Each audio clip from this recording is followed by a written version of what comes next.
koncerte të tilla janë më shumë luks apo investim për një vend si yni? Mendoj që është më shumë investim, por edhe elementin e luksit nuk kemi pse ta heqim. Pra, domethënë aty patjetër ka edhe zona VIP që mund të përjetohen në koncertet në një, po themi, në një nivel tjetër, si shërbimi, si akomodimi, e shumë element të tjerë.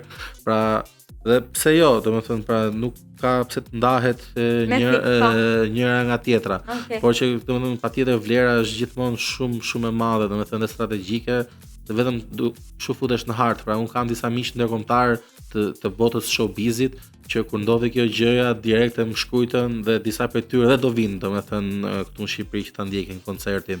Pra, duke marrë parasysh që është në shumë vende të tjera të Europës, ato prapë zgjedhin ta shohin në Shqipëri, sepse jepet ky element i kurreshtjes që kemi dëgjuar, po dëgjojmë shumë Shqipërinë, është një emër që po vlon, atëherë një rrugë dy punë, pra dhe koncertin, po dhe marrim një çik nga vendi, një lloj përshtypje fillestare.